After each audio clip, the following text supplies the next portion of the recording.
Breaking news now. Polls are closed in Queensland, New South Wales, Victoria and Tasmania, the key battlegrounds that will prove the difference between whether victory or defeat for Labor and the Liberal Party tonight will be experienced this hour. The first crucial results. But first, as the votes are counted, let's reintroduce you to our panel of experts. Former Deputy Prime Minister Barnaby Joyce, Liberal frontbencher Sarah Henderson, my colleagues Chris Uhlmann, Peter Credlin and Andrew Clennell, Cabinet Minister Murray Watt and former Defence Minister Joel Fitzgibbon. I'm going to stay with Joel but to kick off with our thoughts this hour, because Joel has called this the worst campaign he has seen since John Hewson by the Liberal Party.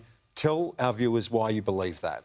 Look, I think what happened to Peter is that he went into the campaign with a small target strategy. And I think that was the absolutely the right strategy at that time. He'd already had a misstep, though, by opposing the tax cuts, an early and very big mistake. But then Trump flipped the whole situation. And I suspect he needed then to pivot to something much different in response to the Trump flip. And when you're in opposition with limited resources and you start scrambling on the policy front, you know, you're going to make mistakes. And the reality is, and I say this respectfully, they made plenty of them. And it just got more damaging as time went on. And, you know, even the defence announcement, I was looking forward to that as a former Defence Minister. I'd been very happy for him to get one up on the Labor Party and push them to do a little bit more, because I'd like to see us do even more. I should say the Labor Party, will, by the end of the decade, will be spending twice what we were on the defence budget than we were when they were elected. But we'd like to see them do more. But Peter came out with this policy. He wasn't able to say where the money was coming from, $21 billion. But worse, he didn't tell us where he was going to spend it. He did mention the additional squadron of JSF, to his credit, but I thought that was an easy mark for him, an area where he does have I think the coalition does have a natural advantage and a good opportunity for him, but they blew it. Yeah, that was surprising, Peter Credlin. Andrew Hastie's one of the best performers in the coalition, held back or didn't leave Perth, really. And as Joel rightly points out, that defence policy, maybe you don't win an election on it, but it's a big equity for the coalition. They left it so late. Yeah, I feel we're a bit risk-averse, if I'm honest, across the board. You don't turf out a first-term government unless you take some brave moves. Brave policy, not crazy brave policy in that you get it out early. It was brave for us, if you remember, going into Copenhagen in 2009 to decide to oppose a carbon tax. This was at the high watermark of all the sort of zealotry around climate change, and there was no financial impost for people at that stage. It wasn't hitting power bills like it is now. So you've got to take some brave decisions and you've got to have them out early enough to sell them. And then you have to be, I think, really rigorous in your campaign about getting your best talent on the field. And I think sometimes it was Peter in daylight. It was lonely out there. And I think that's also being risk-averse. And I think you can't be risk-averse. Just some early numbers from someone that's watching for me. Lib's on about 50% of the primary collect pre-poll in Wannon, which is one of the seats, of course, that we're watching tonight to see whether or not Dan Tehan might go the way of others. So at this stage, very early days, obviously, in that kind of stuff. But yeah, there you go. Someone's very optimistic out that way. It's good to see. You know, are they calling it? Have they called the election? Have they called the election? Haven't gone down there Well, it's good they're starting on the pre-poll early. It might mean an earlier night. But and the other part of that is that Dyson is on 30% out of those stats. So that's a very, very positive early sign for Dan Tehan. Okay. Yeah, but just back to the policy stuff. Genuinely, it looked to me like this election campaign caught the Liberal Party by surprise. It was supposed to have happened earlier than it did, and then they didn't look ready, and then they didn't look ready to actually begin to change with some of the circumstances. And think about this. Because the events do shift, don't they? Like the Trump impact that Joel think about this. The two big equities that we always talk about that the coalition has, economic management and national security. They blew both of them. They blew, actually, economic management, I think, during COVID, when they could never again make the argument that they were not going to be a big government kind of coalition. And then now national security. What happened to Andrew Hastie? Up until the last couple of days, my big question was, has there been some falling out inside the coalition because I haven't seen one of their best performers? Talking about defence, we had a Chinese naval ship lap the country, and we didn't see enough of the Shadow Defence Minister on that. I think the Ben Britton incident, when he said no women in combat and they stood him aside, and then Hastie had similar comments. So once again, showing being overly cautious. Yeah, being risk-averse. risk averse. Although- not just he should have just got up and said, "Oh, look, you know, I said what I said, but this is our policy, and that's it, and let's move on." But that's what he did say. The problem was it took him 3 weeks to say it, at which the 3-week period he was out of the news cycle. And I might say that a comment was made to me by a senior person in the coalition. We're ahead 23 points on national security. So why do we have to make the defence policy a big deal? But it's kind of like, you know, what's wrong with playing to your strengths? I think we've all assumed that the reason Andrew Hastie wasn't allowed to be in public was his comments about women in combat. I think And that's, the risk. pretty evident. I presume the risk was we know that the coalition parties have a problem with women voters. That was accentuated. Well, it's Here we no, go. that I women think voted. No, hang on. he's stating that as a fact. Look at the news poll. Women voters are increasingly not voting coalition. His comments added to that. Don't You had the work accept from these, home ladies and debacle, which gentlemen, these alienated statements women. as truth, It- okay? it- They're just the risk- statements. what I'm They're just saying is I statements. think the risk was that it would further alienate women voters in addition to the work from home backflip. And this point about the backflips and the catastrophic understand campaign, I think how the you real build it. problem for the coalition Mark, Barnaby, It's there was a also everyone. 3% swing against the coalition, and the news poll showed when it broke it down, there was a 6% swing amongst women against the coalition. So do the maths. But just Well, speaking and your own review Half the Your own population. review identified that you had a problem I with just women love voters. how all the men are having a say about how women vote. I just love it. Yeah, I love thanks. it. But I love it. speaking of women and going Thanks. to Kooyong, it looks like in pre-poll samples out of Kooyong in Melbourne and Kew, there's a 20% lead of the Libs over Monique Ryan in pre-poll samples there at the moment. So, Do we know how much is counted out of? these are all samples, mate, that are coming out. So that, like, these things could change very rapidly. But you know. Can I just say something on that, Kieran? I mean, as a result of the redistribution, 1/3 of Kooyong has changed. And that 30% that's come in has come from the bluest of blue areas, And Higgins, Toorak example. This is now undoubtedly a Liberal seat. If the Libs don't take that back tonight, you know, Hang on, that'll be a very just bad on that result. point, though, Kooyong, some of the bluest of bluest areas, the most difficult for the Liberal Party now. So I would be careful with just Well, assuming... what's that about? Well, How's that been allowed to happen? Obviously, they're all women. Well, because when you've got a bit more money in your pocket, you're maybe not focused on things like cost of living. You've got an ability to look at other issues. Well- and if the election's about cost of living, you tell me how you guys keep losing poor old seats where people are struggling. I think the really interesting thing Why are you will gonna get be your head- tonight head whether kicked the in in strategy places that like Hawke? Peter Dutton pursued, and I know you encouraged him to pursue, Peter, of ditching the teal seats for the outer suburbs, whether it pays off. I've never It's gonna ever. be very I've never. interesting to see. Don't verbal me, This is Murray. so- What's that about? I have Incredible. never advocated ditching the teal You've- seats. you've certainly But advocated for going I've after the outer always suburbs. advocated, coming from a poor, backward part of regional Victoria, that those places cannot and should not be forgotten by the Liberal Party. Well, Yep, the just be strategy, careful, the strategy will be very interesting. to see Mate, if it your works. mouth is writing cheques your brain can't cash. Peter, your response to my point on Kooyong was a credible one. I respect that. But I'll make the point, if you're not going to get Kooyong, given the redistribution back from the Teals, what are you going to get back from the Teals? I'm not conceding Kooyong at about, what, 10.6? Yeah, no, okay. No. Sure. I'm just making a point. Just because an area is demographically very well heeled doesn't mean it's naturally Liberal anymore. And the other thing that I Victoria would- is a very different state, Okay. I think, tonight. I don't think we should see anything really through the prism of Victoria. But And it the other remains thing that I true would say about- 30% of the seat has come in from It has, Toorak true. and other places. Yes. The other Yes, thing that's that I right. would say about the Teals, they are not who they say they are. Peter calls them the Gucci Greens. Most of the Teals MPs are left-wing activists. Monique Ryan, a case in point. She's a former member of the Labor Party. She went to the last election promising a 60% reduction in emissions. And one of the things that so many Australians have seen from the Teals, they have big promises and very little delivery. There are a couple of exceptions, but most of them are left-wing activists. And what happens in those Liberal seats is that they get all of the Green supporters. They all dress up in their Teals T-shirts. They are not. I guess they the are question is, why Greens do they look like they might even increase the representation? I mean, you look at Bradfield, you look at Bean, perhaps you even look at Warren. I'm not sure they're going backwards this time. Because I think they've Nicola only- Bowles from the Australian Conservation Foundation, you know, so she's definitely in that green category, but she's on the verge of winning that seat.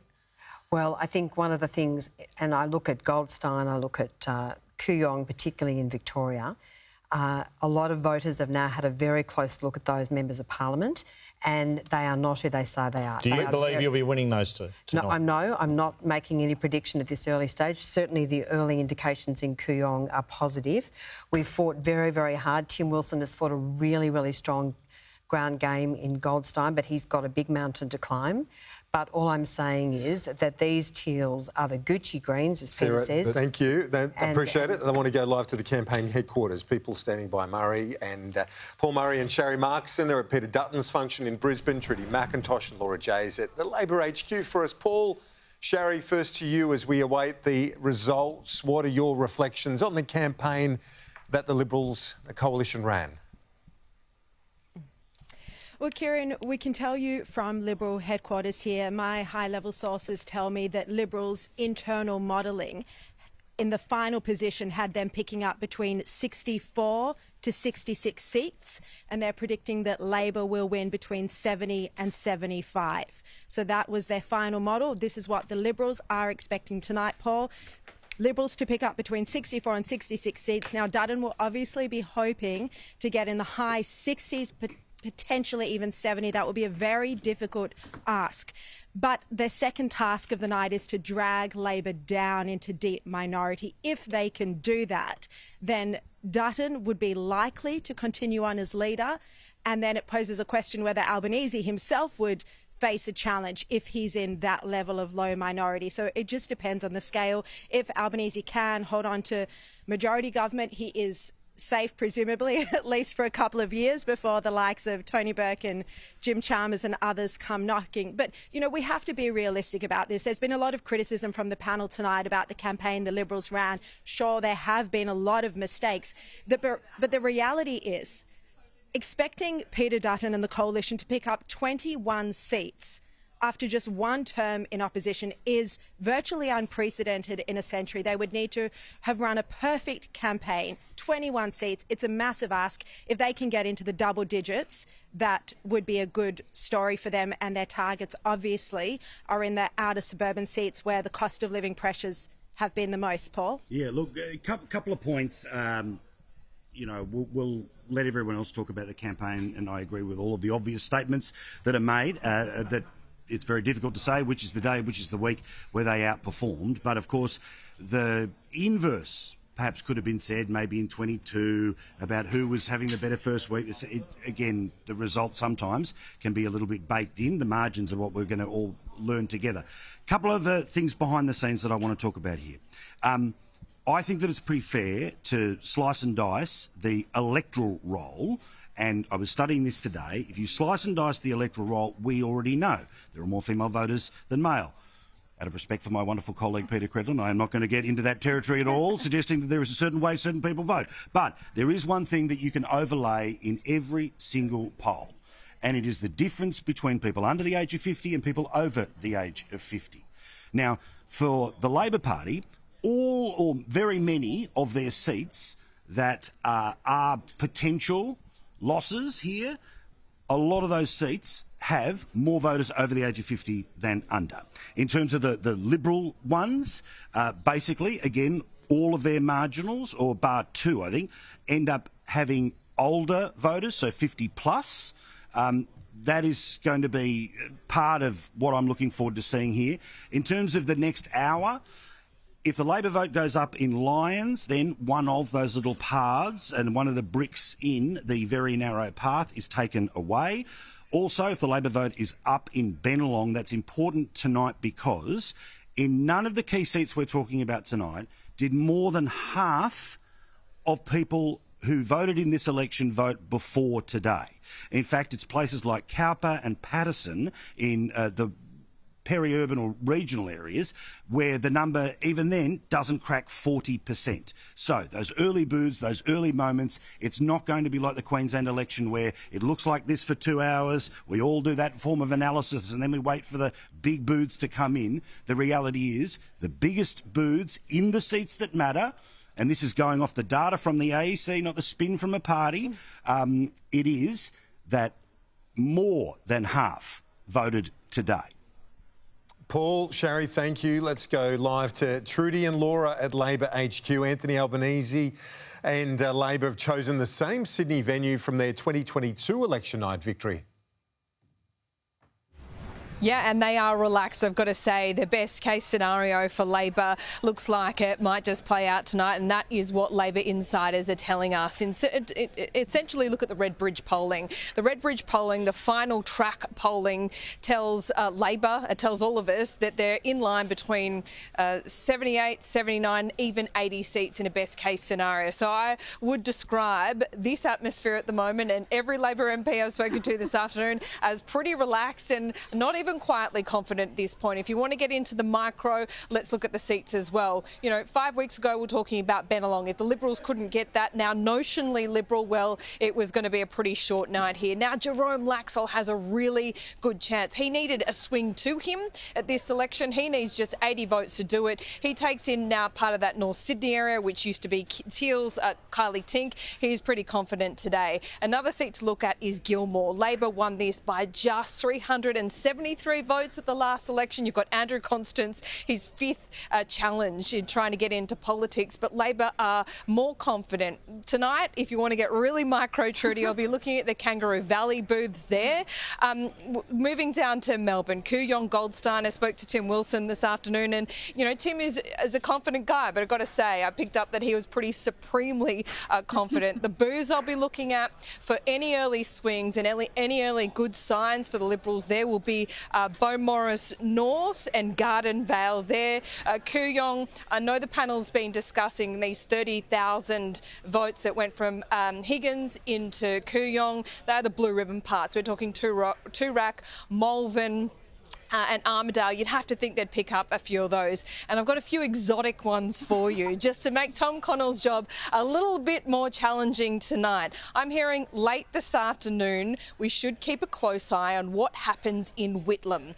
Whitlam is just out on the outskirts of Sydney. You're talking about places like Bowral, Moss Vale. Now, these areas have gone up in price because this is where Sydney-siders like to have their holiday homes if they've got a bit of extra cash. But it also takes in places like Shell Harbour and Dapto, which are not so highly socio-economic. Remember, wind farms has been an issue. Labor's running a candidate there that used to be a Green, and that has been seen as problematic for them. The Conservatives, the Liberal Party, had a problem there because they had to get rid of their candidate. Then they put in Nathan Smith. He's from the New South Wales right, but he seems to be polling really well. And here's an absolute roughie for you, because I know Tom likes these kind of ones, and it's been in the ACT.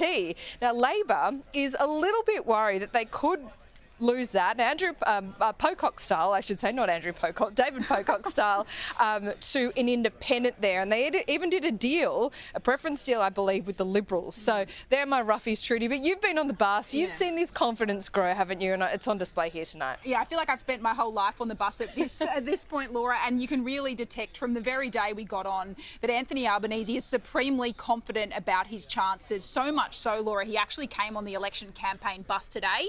That sort of thing doesn't normally happen unless you think you've got this in the bag. He seems incredibly bullish about his chances, Kieran. Thank you, Laura and Trudy. Appreciate it. Let's return to our panel now. In preparation for tonight, they've been hitting the phones, talking to contacts to give you the best preview of what might unfold in the coming hours. They've each selected one seat that could prove make or break. So let's hear from each of them now. Andrew Clennell, first to you. McEwen. It's about 3.5%, 3.3%. And really, if Peter Dutton's getting anywhere near Cooee this election, he should be winning it. And Labor think they can hang on to it. And one of the points he should be winning it, there it is, 3.8, Rob Mitchell, is it's an outer suburban seat. Now, there's something strange going on with the polling of the two parties, I've got to say, because in nearby Gorton, the Liberals have themselves ahead 54-46 there, and Labor has itself ahead in their polling. So there is a disparity there between the polling by both sides, but I would say McEwen, you see Labor retain that, you can see how hard a task Peter Dutton has to get into those mid-60s, I would say. Peter Credlin, is your focus also in Melbourne? Yeah, and I would agree. The seat I'm after is Hawke, which is adjacent to McEwen, and it's interesting in the sense that McEwen, Gorton and Hawke are these seats that I regard now as the new peri-urban Liberal heartland. I mean, it's a margin. I'm not saying she's going to get it tonight, but Simone Cotton had a state run in 2022. She did very, very well. She's well known in Sunbury. She's from that area. She's not a parachute candidate. It's obviously a new seat. Sam Ray won it last time. But we're really competitive out there. And these are the people that feel very much let down by the government. They're hurting on many, many fronts. They are women who are not voting one way or another for a party because they're women, and they're women who are voting, like the blokes are voting, based on the hip pocket nerve and all the other things, and particularly in Melbourne, issues of security.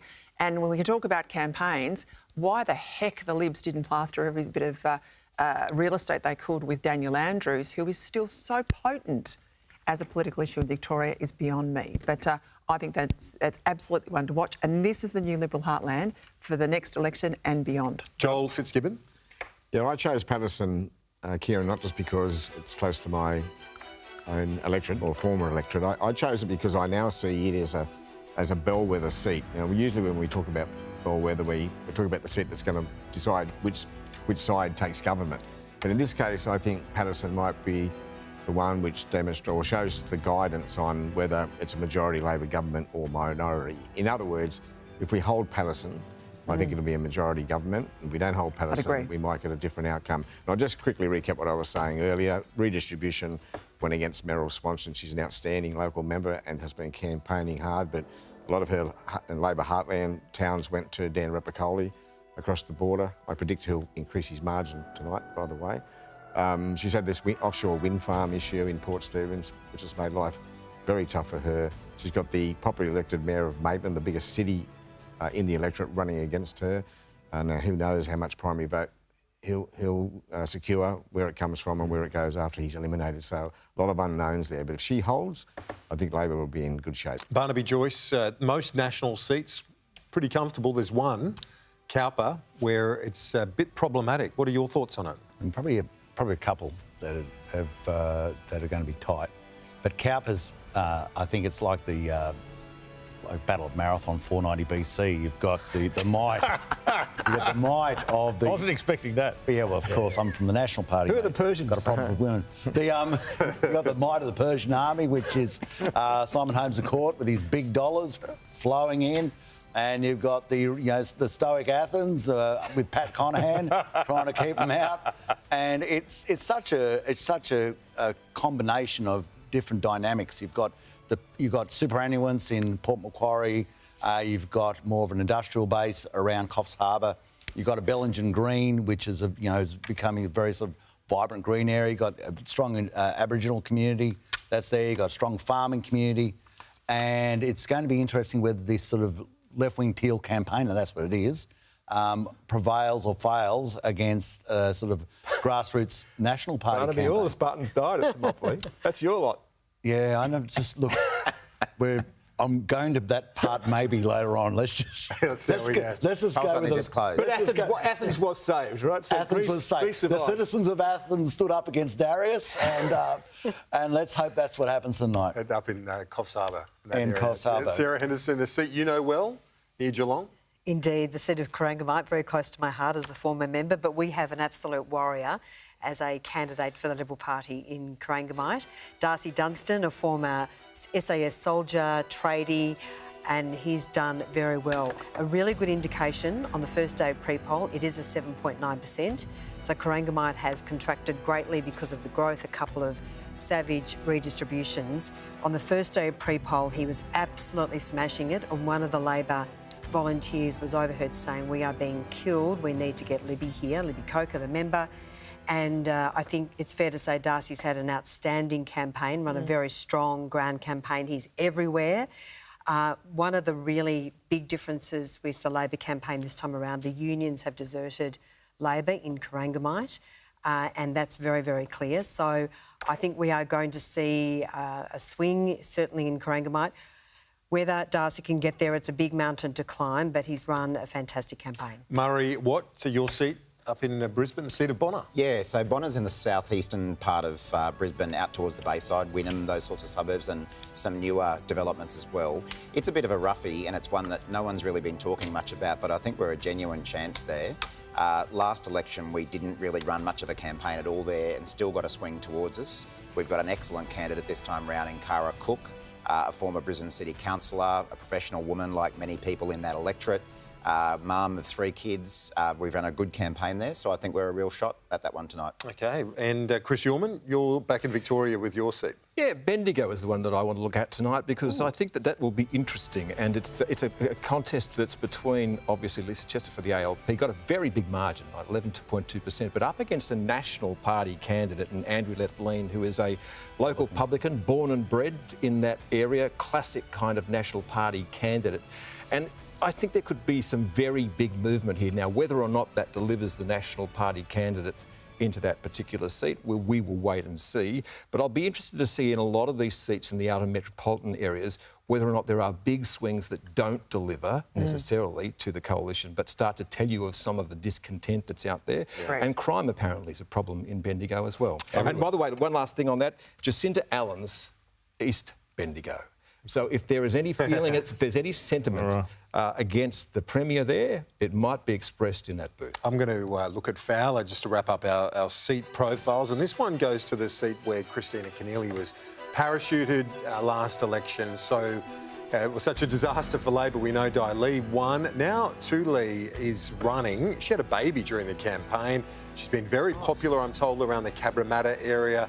Other parts Di Lee's holding up. It is a very hard seat to poll, but the Labor polling had it at 50-50 going into the election week. So we will see. We'll keep a close eye on it with Tom Connell. He's got some early numbers, our chief election analyst. Evening, Tom. Let's get off the mark. No calls just yet, Kieran, with 0 point whatever is going to be in here. But let's take a look. It's an interesting seat, Fowler, because it was 1-1 and a surprise last time. We talk about the crossbench and the chances of minority.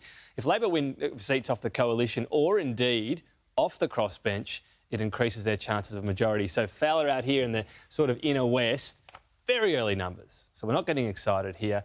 When we see what's happening overall, though, on this vote, you can see a big swing to Lee. This is a small pre-poll booth. It's worth explaining.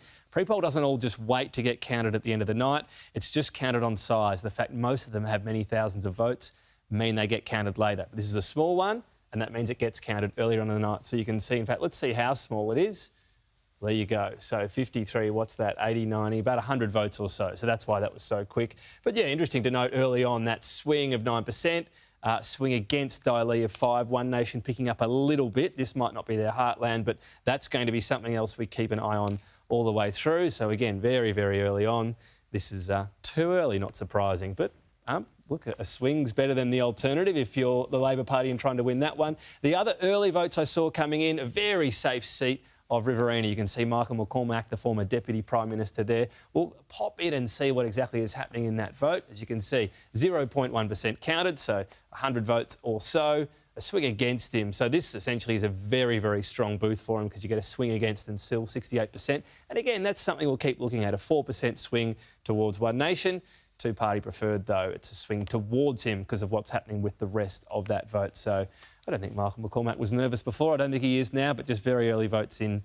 Kieran, good to see the systems are all working. Yeah, nice to be off the mark, Tom. Well done. And I'm interested, Murray, what your thoughts on that. Southwestern Sydney, it's an area that Labor has, it's been a stronghold for so long. The disaster of parachuting someone Christina Keneally was a friend of ours. She worked here, but it was a bad call to put her in Cabramatta. Lee, what are your thoughts? Do you think she might win? Yeah, look, I mean, I think you've done a good thing in choosing it as a seat to watch. It's going to be a really interesting one, and it's a different kind of race to what we're seeing around the rest of the country. Lee, who obviously was overlooked last time round, is an exceptional candidate, really strong community sort of service record there as well. And I think the interesting thing will be whether people revert to the tradition of voting Labor in that part of Sydney, which they have done historically, rather than stick with Di Lee. So I think we certainly feel hopeful about that. Of course, that outer suburban area is an area where the coalition has chased hard, and Di Lee obviously is historically a Liberal Party member. So, but yeah, we're certainly keeping a pretty close eye on that. Well, one we should mention, and you've got some mail on this, is the seat Andrew Clennell referred to earlier, the seat of Bean. What have you got for us? That's well, I was very it's in surprised. Canberra. I was very surprised when Andrew mentioned being earlier. It hasn't been on my radar throughout the campaign. Dave Smith, great guy, great local member, Labor member. He's on about 12%. But I've just done some research since Andrew mentioned it, and there are 4 candidates, Lib, well, it might be anyway, 4 or 5 candidates, but they're all preferencing against Dave Smith, and the big risk is that the Teal candidate gets a bigger primary vote than the Libs. And on the early numbers I have here, that's exactly what's happening. So it could get interesting there. And I assume the Green perhaps goes the Teal ahead of Labor. That's probably the key ingredient on those early numbers. Yeah, the Teals are Pocock aligned. Teal, He was working hard on their booth, and obviously big noise in Canberra. He'll probably get a quota on his own in the Yeah, he's very popular. That's true. So he might have won a lower house seat as well. Let's go to Richo, Graham Richardson, who's pretty confident about the chances for Anthony Albanese. And he's been much sharper this campaign, Richo. I don't think anyone would disagree with that. You might disagree with the methods, the arguments, and, you know, he's been called a liar. But I tell you what, he's been a lot sharper in this campaign than he was in 2022. Yeah, a lot tougher, a lot harder, and a lot sharper, all of those things. I think Anthony realised this was going to be a hell of a contest, and he's thrown himself into it with a fair degree of vigour. And I think that's what you need. I think, you know, when you're running for a term like this, I think you've really got to stand up and give people something to vote for, not just coast to the line.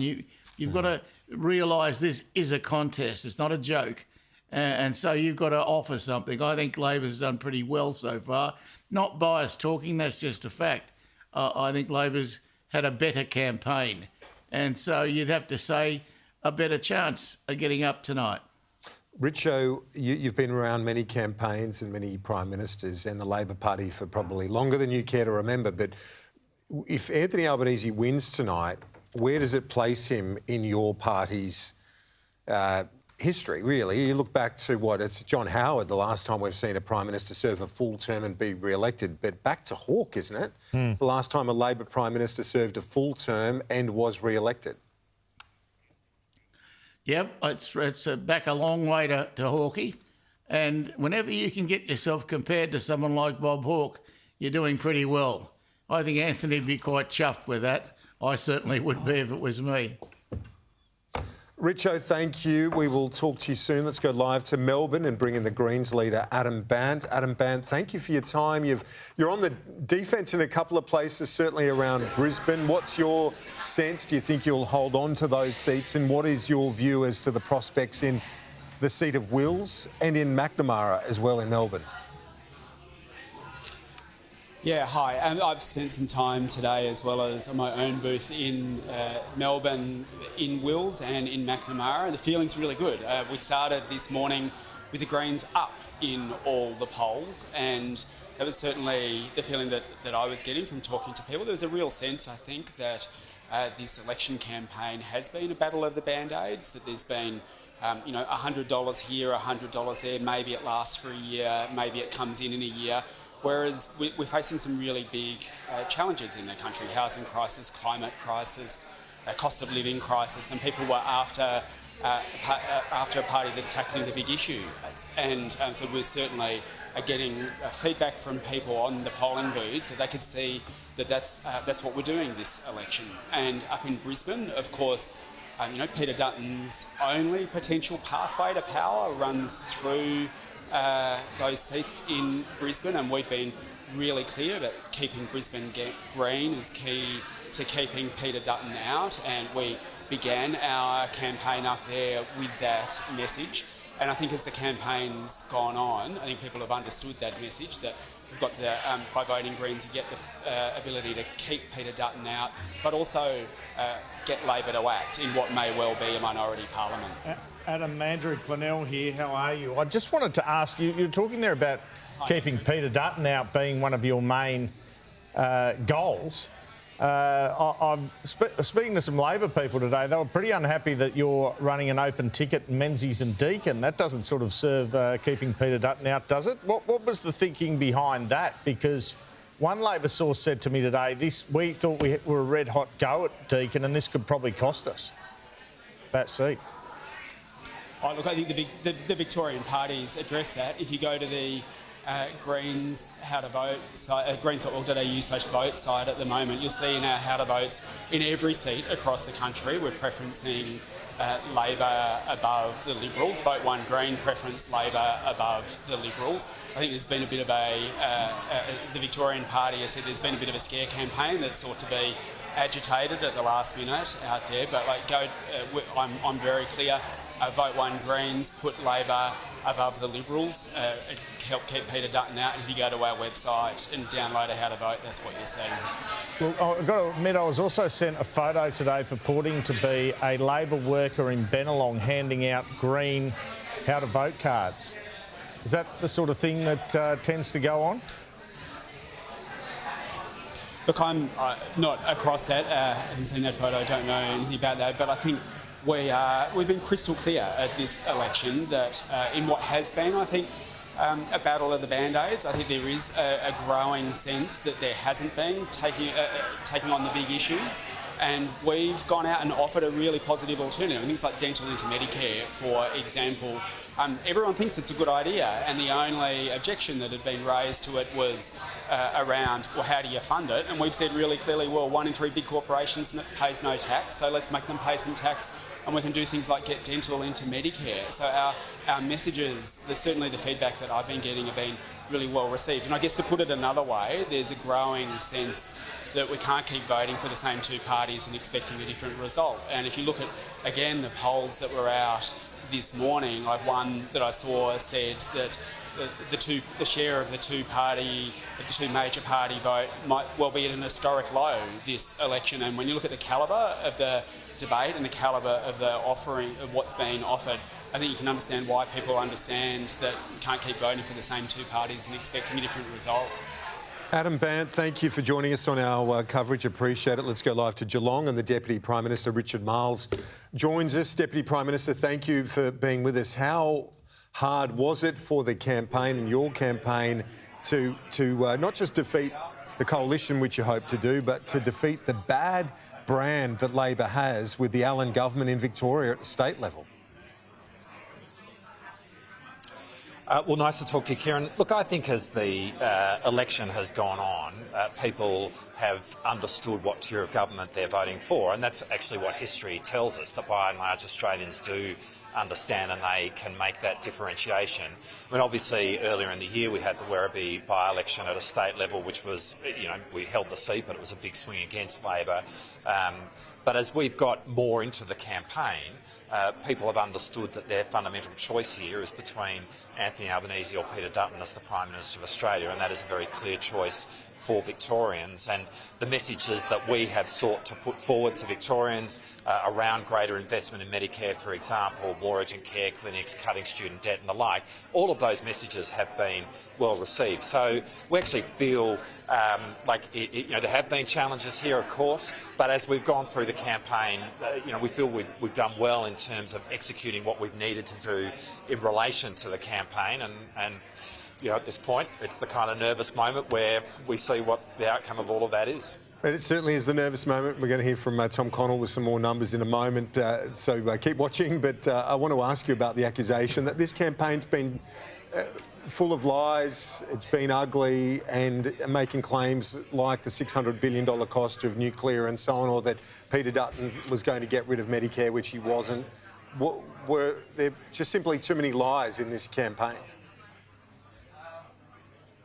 Well, Peter Dutton was also out there asserting that we'd cut $80 billion from defence spending, which was just not true. I mean, the budget papers make it abundantly clear that we've increased defence spending over the 10 years by $56 billion, $57 billion, $10.6 billion over the forward estimates. I mean, Peter Dutton asserted that he handed over a balanced set of books to us in 2022. Again, that's just not true, and the documents make that really clear. He said that he didn't cut money out of health in the 2014 budget. The budget paper papers indicate a $50 billion save in relation to health spending. So we are very comfortable with the assertions that we've made. That what I think we have seen from Peter Dutton is a sense of being completely fast and loose in terms of what he has been asserting out there. Well, and, Richard, at the end of the day, these matters can be fact-checked. Oh, sorry, Richard Marles. I just wanted to ask. We've had Peter Credlin on the panel tonight saying that if you fall into minority government, it's effectively not a victory.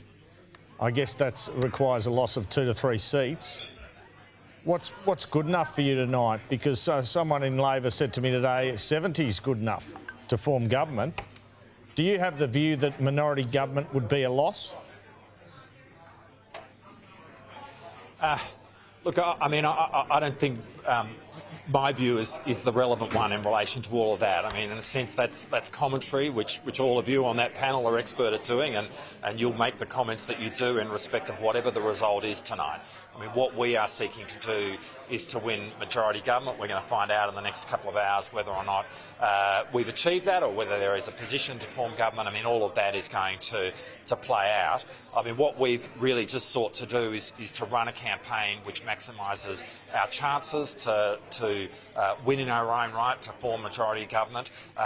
Whatever is ultimately the outcome at the end of this evening and through the course of counting will be the basis upon which we will take our next steps, and that's really where it's at. And in terms of how that is all perceived is really, I think, more a matter for you, Andrew, than it is for me. Oh, look, Richard, it's Sarah Henderson here. Great to talk to you. Look, I just wanted, when we're talking about facts and defence spending... Being interviewed by Sarah. Right here in Geelong, and of course I have my office in Geelong, the Labor government, your government, cut $1 billion from the Howitzer project based at Avalon Airport, as well as a massive cut to the Land 400 Phase 3 project. That is literally billions of dollars that you have cut in our own backyard. So to say that there's been no cuts to defence is just completely false. I don't know if there's any point in having this debate, Sarah, because the polls have closed. I mean, I'm really happy to be interviewed by you. That's a novel experience. But Australians care about the facts.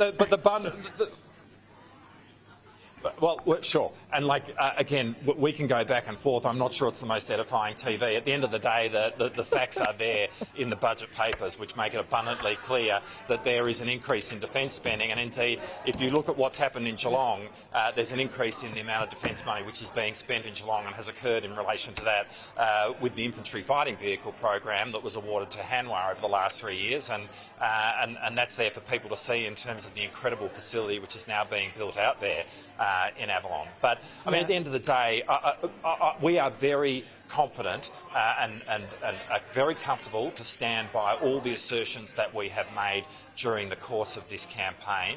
I don't really think there's any point in going through debates which were really part of the context of the campaign. All of it can obviously be fact-checked. History will judge us in respect of that, and we're comfortable about that judgment. Well, you're being interviewed by everyone. Murray Watt, your colleague, wants a question too.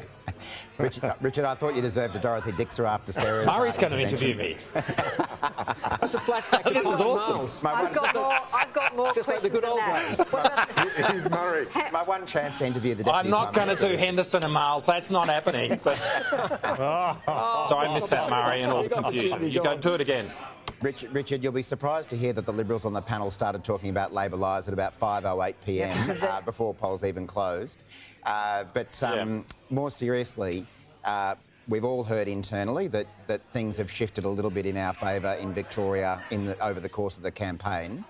We'll see whether that is borne out with the results. But if that is the case, what do you put that down to? Richard.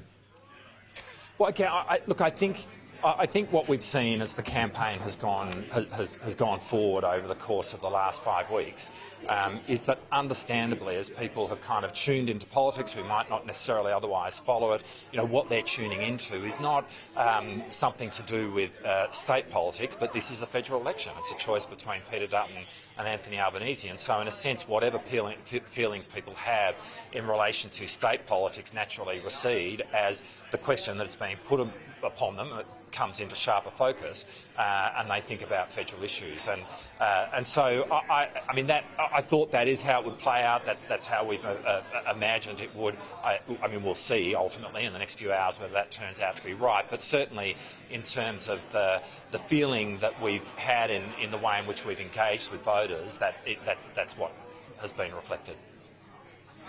OK, well, I think we've got to get to Tom Connell. Joel, can we wait with Richard? Yeah, I was just going to say, Richard, hello. Barnaby Joyce and I have agreed that we should let you go and have a beer, so there'll be no questions from us. No. OK, no questions from Joel I just and want Barnaby. to congratulate you on your marvellous job that you did by yourself in Victoria. Well done.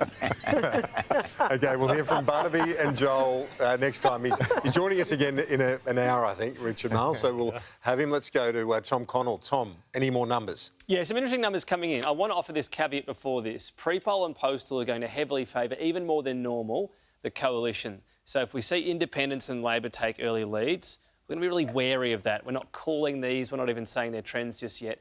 Let's take a look at the numbers with that caveat offered there. So I want to start off with Queensland, and this is looming as a fascinating state if Labor's talking about some gains here. Starting off with Leichhardt, you can see here, pretty early on in this count. I want to look at what's happening with the primary here, because you can see the margin for the LNP, 3.4%. At the moment, well, that swing would obviously be pretty dire for them, albeit we're seeing One Nation pick up some of that vote. Legalised cannabis tends to help Labor. So that swing alone would be pretty dire. At the moment as well, we've got estimated preference flow of that going towards the Labor Party. So very early count, good in Leichhardt. This is on the day count, so we wouldn't get carried away. That sort of lead is nowhere near even calling that some sort of pattern there. Also in Brisbane, or in Queensland, I should say, let's go down to Brisbane as well, because I saw the seat before of Longman was looking interesting. If I can find it there. I'm not finding it there. I'll go to the tiles instead. And again, this is pretty early vote that's coming in at the moment in Longman, and it's seen as, look, a little bit of a target from what I'm hearing for the Labor Party. 3.1 again is the margin at the moment, so a bit more votes coming in actually. It was good early for Labor, and even on a little bit more counted, we're now seeing a swing towards Terry Young, a small one towards Labor, but a bigger one towards the Greens. So how does all that play out? Interesting to note, One Nation's down so far, and these are all swings compared to similar vote last time. How's that playing out? We're seeing a small swing, courtesy of the Greens towards the Labor Party, and them just edging ahead. Again, way too early to call this any sort of pattern. We'll go down next to Victoria, actually. So the seat of Wannon, this is the third crack at it for the independent, Alex Dyson. This is one which was brought to quite a small margin last time around. You can see a big early lead for Dan Tehan. Now, this is interesting because of that on-the-day trend, but it doesn't mean there can't be some regional booths that buck that trend. So at the same time, this is very small amount counted. We're not saying that's a trend. So far, we're actually seeing a decent, in this particular booth, swing towards Alex Dyson, or the booths counted so far. The margin at the moment, 3.5%. So Dan Tehan was run really close last time. On the estimated preference flow, it's actually going towards him so far. So too early, not enough counted there. The other area I'd like to go to is, let's go to New South Wales. I saw some early numbers in Gilmore and was hearing as well from scrutineers, they're not thinking it's a great early numbers for Andrew Constance, who's having another crack at this. So this is the seat that Labor holds by just 4.2%. What's happening so far in the count? I want to look at the primary. No, I've gone back. I've got to hit on, apologies, get into Gilmore first of all, and then get in and look at that primary result. So, swing against Andrew Constance. Early, 0.7%, and the on-the-day caveats, but swing against him, 13.9%. Fiona Phillips picking up some of it, and as well, we've got that Kate Desenol as well, Desenol in there, so getting 7%. How is that all playing out in the preference? These estimated preference flows so far, a swing towards the Labor Party. So early numbers and scrutiny numbers, I'm told, not particularly encouraging for Andrew Constance, but we're just very wary, Kieran, again, and I'm going to stress that a lot, because normally, you know, a lead of something like 2% overall at the end of on-the-day vote, you're in a good position. In this election, if the Liberal Party is trailing by 2%, that will not be a strong lead, if you like, for independents or Labor. So we could see some, you know, some big dramatic turns once those big pre-poll votes come in, and for that reason, I'm going to be a bit cautious until they do. And so when will they come in? So the thing about pre-poll is some of them will be in already. One of the first seats we did, and I'm just trying to remember which one it was, actually had pre-poll within it. I think it was Fowler. So we'll go into the booth and see if it is sitting in there or if it's going to make a mockery of me. When we take a look in here, I'll pop in and go to pre-poll, and you can see Haymarket Fowler pre-poll vote. Pre-poll doesn't just sit there and wait.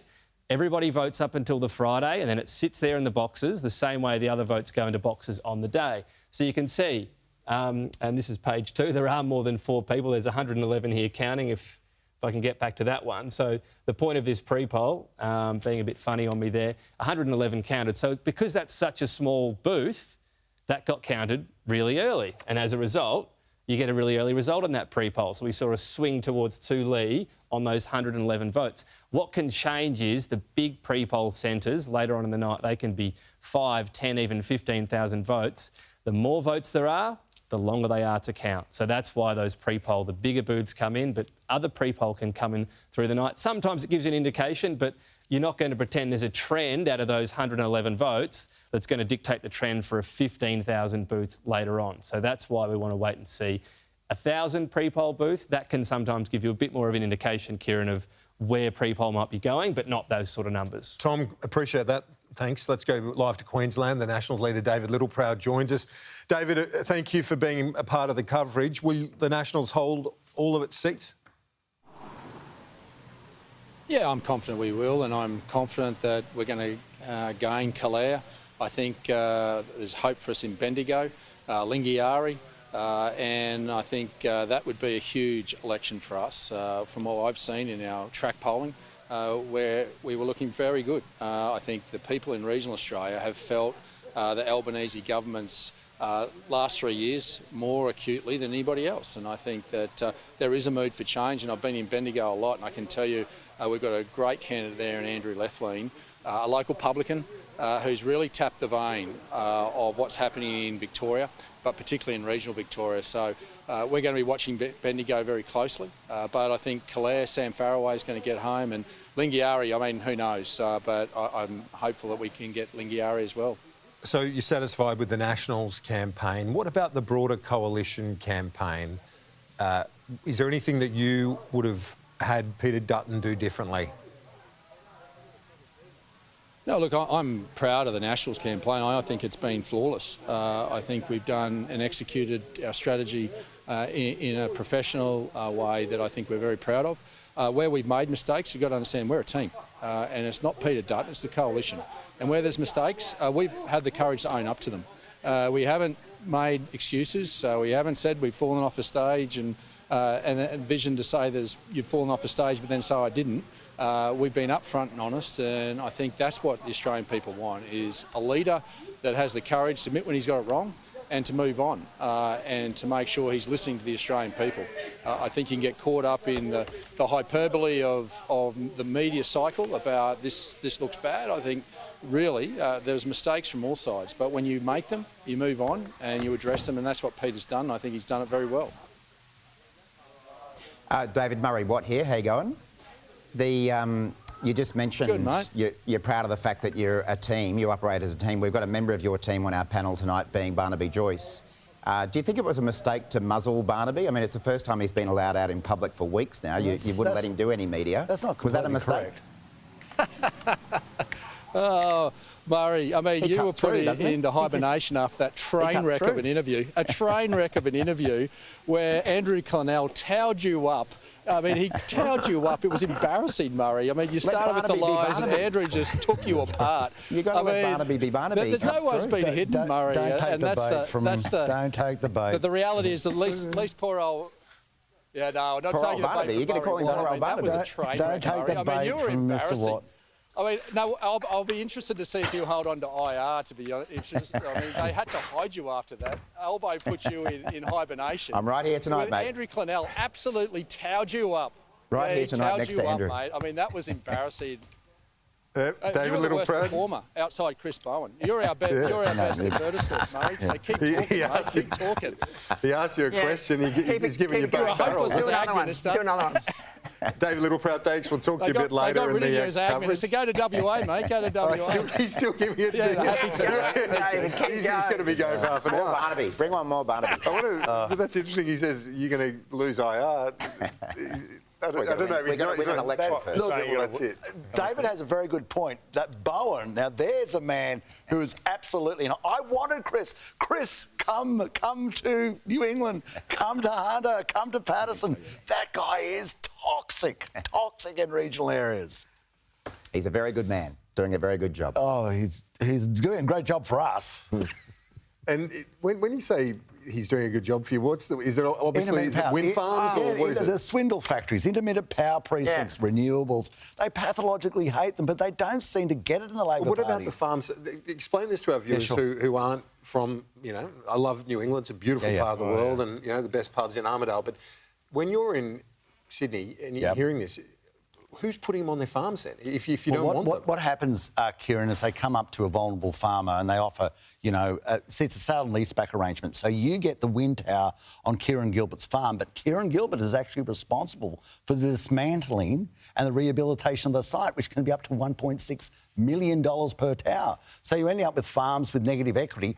I can't graze cattle around them. I'm actually excluded from I can't graze cattle around them because of microplastics, bisphenol A. I can't graze cattle around the solar panels because of cadmium and lead. If it gets into the groundwater, God knows what happens. So who's putting them on their properties then? So it's the farm with a couple of kids, right? And one kid's going to stay on the farm and they've got succession issues and they're told, put a few wind turbines on there, generate some income, and that can pay off the kids that are not going to go on the farm. They hunt the towns. I've filmed this. I've seen it. They hunt the towns of the most vulnerable farmers. They get a foothold with one or two farmers, and then they'll move on to the next area. And then they put the transmission lines through over your house. Yep. And they have all rights. We have none. And the communities hate them. They don't dislike them. And over 70% are foreign owned. And why does the Mayor of Armidale support renewables? Well, he does. I'll tell you what. He's not a Labor man. No, he's not a Labor man. Sam Copeman, I don't think he will go to the next election supporting them. He's a good fellow. He's a good mate of mine. But he won't be the mayor if he goes out and supports them.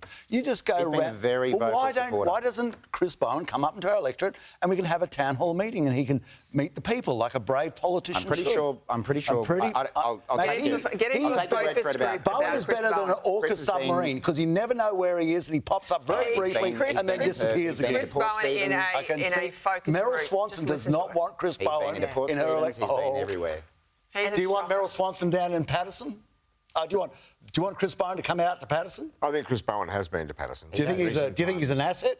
I think he's been there recently. Not an asset. You think he's a big ass? What about in the Labor in your neck of the woods in southeast Queensland, in Sydney, and so on? We've said where he's not an asset. Is he an asset elsewhere? Yeah, and yes, I do think he is, and I do think that Labor's support for renewables is an asset for the country overall. Where's Bowen an asset? Barnaby, I know you still want to fight the climate wars, and you'll never stop. We always won them. We always won them. The reality is, you lost the last election, where it was a very big issue. But the reality is that renewables is the most popular form of power in Australia. That is garbage. It may not be in your household or in some of your neighbours, it's not in but across Patterson, Australia, it's it is not the in most Gilmore, popular form it's not of in New power. England. It's only popular in the suburbs of Sydney. And even they say they don't want the wind towers. There is more solar they don't on want homes the in regional Queensland than there is in We're talking about the intermittent power in the inner city Brisbane. We're talking about the intermittent power If you want to keep fighting the climate wars forever, go for your life, and it'll be interesting to see whether your nuclear position remains in place. Well, let's watch. If you lose this Let's watch how we go in New England. So Tony Blair knows election's not only about New England, Barnaby. Well, I mean, the election's about the entire We were going to have a nuclear power plant. I want a nuclear power plant. Let's see how unpopular it is. One of the really significant things about Labor's renewable policy is its disregard for regional communities. So if you look what's happening in Victoria with the Western Regional Renewables Link, carving a path of destruction, these high voltage transmission towers from Gorton through to Hawke, Ballarat, through the top of Wannon and into Mallee, regional communities, farming communities are up in arms. Absolutely, with what's 100%. going on. And Labor has shown a complete contempt for the future of those farms, for the future of those regional communities, and that's not saying they don't support renewables. But what they are saying is, we do not want you to destroy our farms and a big slice of regional Victoria. So I can tell you on the ground, Murray, Well, there are hang on, can I just finish? On the ground, it is absolutely toxic. Yeah, Both the Allen Labor government in Victoria and the federal government, your government, is treating regional communities with contempt, and people like Simone Cottam and Paula Doran, our candidate in Ballarat, have been speaking out about this. And on the ground, people like Sam Ray and Catherine King are so poorly, they're so disregarded because of what they've done. There are undoubtedly farmers and farming communities who oppose renewables. I concede that. There are also many farmers and farming communities out there who support them, and I've met them. I've met them because they're making new revenue streams. They're making. That's why the Mayor of Armidale supports it. Why don't you underwrite the dismantling? It's why the Mayor of Armidale supports Why don't you underwrite the renewables, dismantling? because farmers in his region are generating new revenue streams to cushion them against droughts and floods. So you've just sorry, Murray, you've just totally mischaracterised what I said. I made it very clear that a lot of these communities do support renewables, I didn't hear you say that. But they don't support the high voltage transmission towers ruining their communities. I conceded there and are their some farms, communities who don't want and the them. fact I conceded that. And the fact that the Labor government has not looked at That's another lie.